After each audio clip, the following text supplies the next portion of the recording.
تو جہاں تک ویزا بلیٹن کا تعلق ہے تو میں آپ کو بتانے کی کوشش کر رہا ہوں کہ فسکل ایئر کی طرف ہم جو جا رہے ہیں اس میں مزید فلکچویشن وغیرہ آتی رہے گی،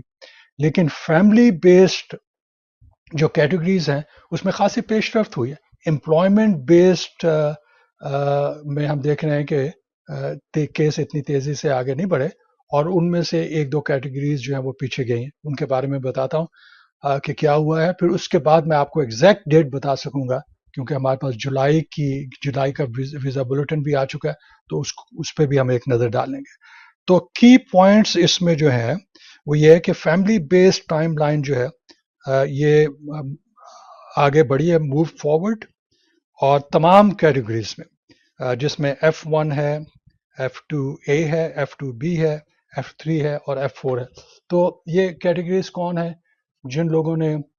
جو US سٹیزن ہیں، جنہوں نے اپنے بچوں کے لیے اپلائی کر رکھا ہے،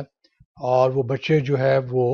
21 سے اوپر چلے گئے ہیں، تو F1 کیٹیگری میں آ جاتے ہیں، اور اس میں F3 میں آ جاتے ہیں وہ کہ جو US سٹیزنز کے، بلکہ بچے نہیں کہنا چاہیے، سنز اینڈ ڈاٹرز جو ہیں جن کی میرج بھی ہو چکی ہے، تو وہ F3 میں آ جاتے ہیں، اس میں بھی ایڈوانسمنٹ ہوئی۔ F4 جو ہے، جو سبلنگز ہیں،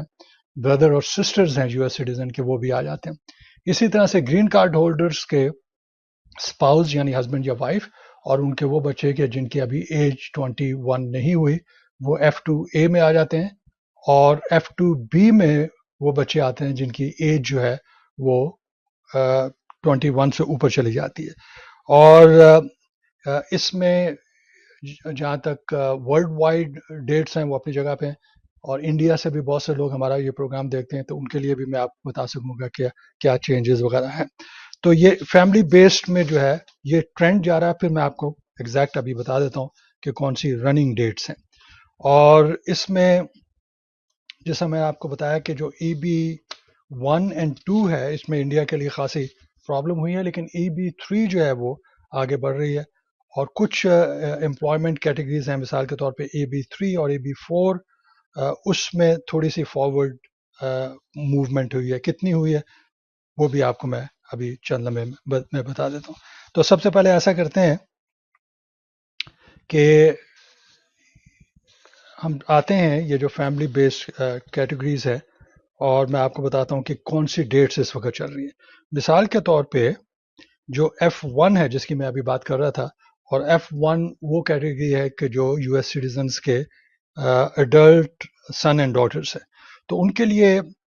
اس وقت ڈیٹ ہمارے پاس جو ہے فیبروری 1 2018 کی ہے، یہ ڈیٹ ہمارے پاس آ چکی ہے۔ اور اس میں گیپ دیکھیے کہ کتنا یہ آگے جمپ ہوئی ہے، وہ یہ کہ یہ جمپ جو ہے وہ سپٹمبر 1 2017 سے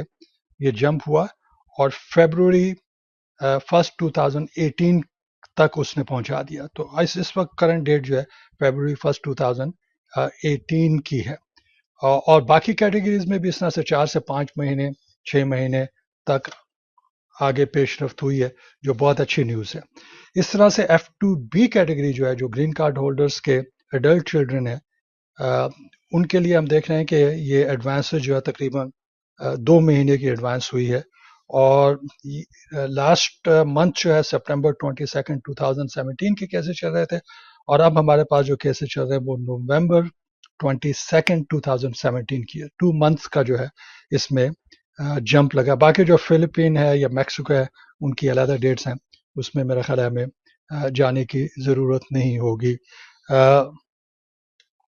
اب اس میں جو F3 کیٹیگریز ہے، جو یونائٹڈ اسٹیٹس کے وہ سن اینڈ ڈاٹرز ہیں اور وہ میرڈ ہیں، ان کی اب اس وقت کرنٹ ڈیٹ ہمارے پاس جو آ رہی ہے اپریل 15 2012 ہے،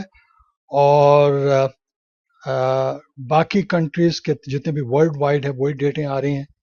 اور اس میں بھی ہم دیکھ رہے ہیں کہ فیبروری 15 2012 سے یہ جمپ کر کے اپریل 15 2012 ہے۔ تو جون کی ڈیٹ مختلف تھی، اور یہ ڈیٹ ہمیں 2-3 مہینے آگے جاتے ہوئے نظر آ رہی ہے، جو بڑی اچھی خبر ہے۔ اس کے بعد F4 دیکھ لیجئے، جو امریکن سٹیزن کے سبلنگ ہیں یعنی بردر اور سسٹرز ہیں، ان کے لیے اس وقت جو ہمارے پاس ڈیٹ چل رہی ہے وہ جنوری 1 2009 کی ہے، اور یہ ڈیٹ جمپ ہو کر آئی ہے نومبر 8 2008 سے۔ تو یعنی گزشتہ مہینے نومبر 8 2008 کے کیسز چل رہے تھے، لیکن اب جنوری 1 2009 کے کیسز ہمارے پاس چل رہے ہیں. تو جو فیملی کیٹیگریز میں ہم دیکھ رہے ہیں کہ یہ بڑی اچھی ڈیٹس ہمارے پاس آئی ہیں. لیکن اس کے ساتھ ہی دیکھیے کہ جو F2A ہے اس میں جولائی میں کوئی موومنٹ نظر نہیں آئی. F2A میں جو گرین کارڈ ہولڈرز کے اسپاؤس اور سن اینڈ چلڈرن ہے جن کی ایج ابھی 21 نہیں ہوئی، تو صرف ایک کیٹیگری ہے کہ جس میں ہمیں کوئی سگنیفیکنٹ چینجز جو ہے وہ نظر نہیں آ رہی.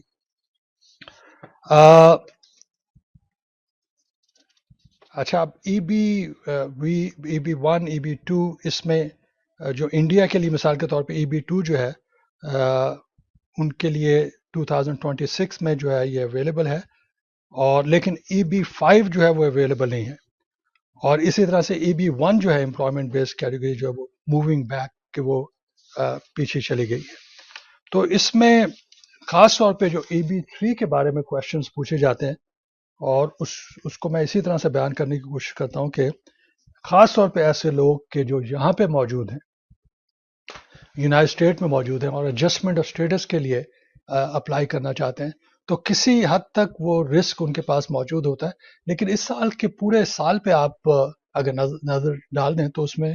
ہمیں ایڈوانسز نظر آتی ہیں، ریٹروگیشن نظر نہیں آتی. اب فیوچر کے بارے میں اگر آپ مجھ سے پوچھ رہے ہیں تو فیوچر کے بارے میں یہ آپ کو بتا سکتا ہوں، کیونکہ یہ فسکل ایئر کی طرف ہم جا رہے ہیں، تو میں سمجھتا ہوں کہ جو امپلائمنٹ بیسڈ کیٹیگریز ہے ان میں اور ٹائٹنس آئے گی، اس میں کمی واقع ہوگی. لیکن جو فیملی بیسڈ کیٹیگریز ہیں، یہ لگتا ہے کہ اگر اسی سطح پہ یہ رہیں تو پھر بڑی اچھی خبر ہے. لیکن اس میں بھی تبدیلی ہو سکتی ہے، کیونکہ اس سٹیج کے اوپر اس کو ایکسپلین کرنا جو ہے وہ مشکل ہو جاتا ہے.